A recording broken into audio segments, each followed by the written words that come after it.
Okay, so in today's video, I wanted to tackle one task that I've had in mind for a while, which is to create a parametric twist top.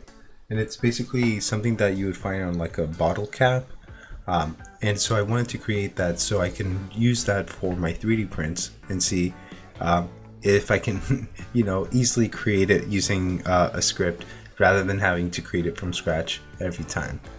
Now I know that here in Rhino, there's a command called, it's not twist, it's called spiral. Yeah, spiral. And that allows you to create a spiral kind of like this.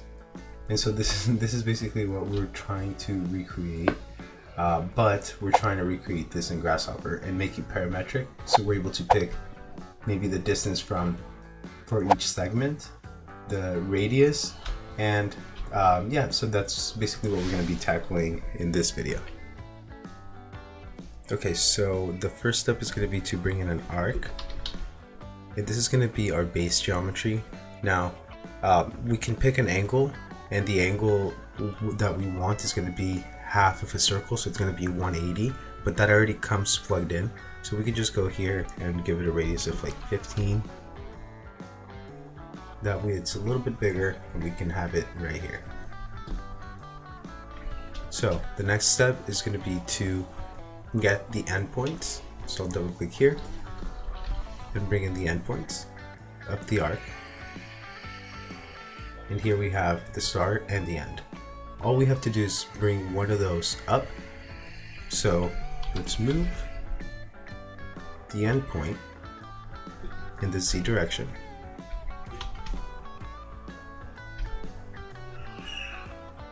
And now we can pick the distance. So let's make it like a 5. And this is going to be the distance that the half of a twist is going to be. So we can even decrease that. For now, we'll leave it at 5. Now, the next thing that we're going to do is create a line from the start to this endpoint. So let's go to a line. And this is going to be what we're going to be using for creating the plane that the arc is going to be projected onto. So start and end, that gives us this line. Now we want to extrude this line, the radius to the right. So we're going to extrude. And if you take a look here at our coordinate system, we have our X here and our Y. We're actually going to go in the Y direction, positive whatever the radius is. So we're going to go here in the Y direction, this line. Now we can plug in the radius into there, and we basically created the plane that we're going to project onto.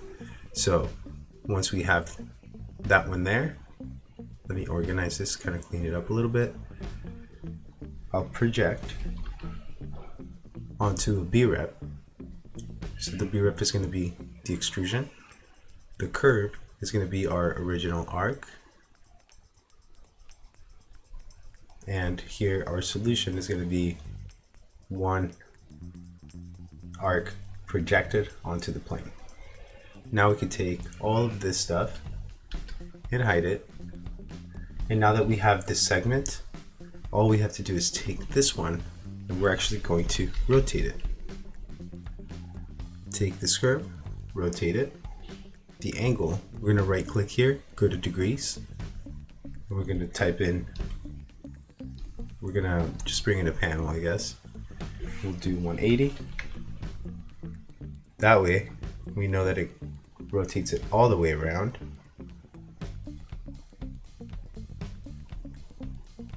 And then we're going to move it in the Z direction. But I'm not even going to bring a component because we already have this 5 vector here. And that aligns it in that direction. So I'll take this and hide it. And we've successfully, oh, actually, let me hide this stuff first. And I'll actually take this projected line and that one, and that creates our segment. Now I'll join it together using the join curves. And now you should have one closed curve, and it's this entire segment. Now with the segment, it's basically the module that we're going to copy up. Now, one thing to be aware of is, let's see here, that the height of the segment is actually 2 times 5. So the height is going to be 5 divided by 2. But for now, we'll just leave it at 5, and that should be fine. Now we'll take this, and we can do a move. So we're going to move this up in the Z direction, but we're going to move it a series of time. So we're going to do a series of movements in the Z direction, and our step is going to be the same as our Z vector. And so now we have the ability to, let's see here,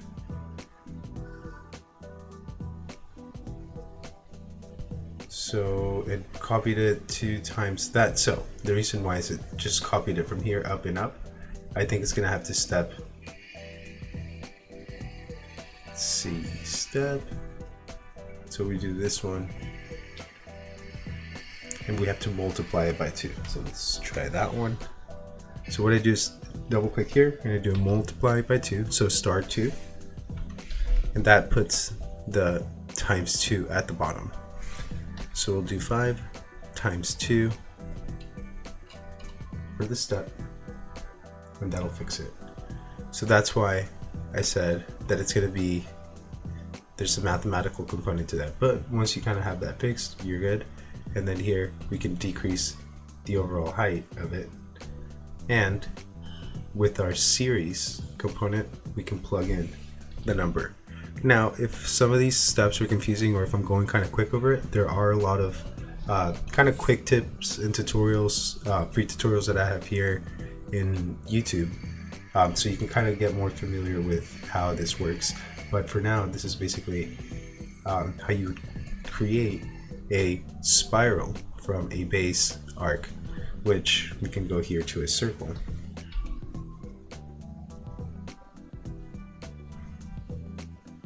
And we'll plug in this radius here. And so this will be kind of the guideline as to where it's gonna go. And at the end, if you want, after you move those a series of times, then you can join it again, because it's a set of copies.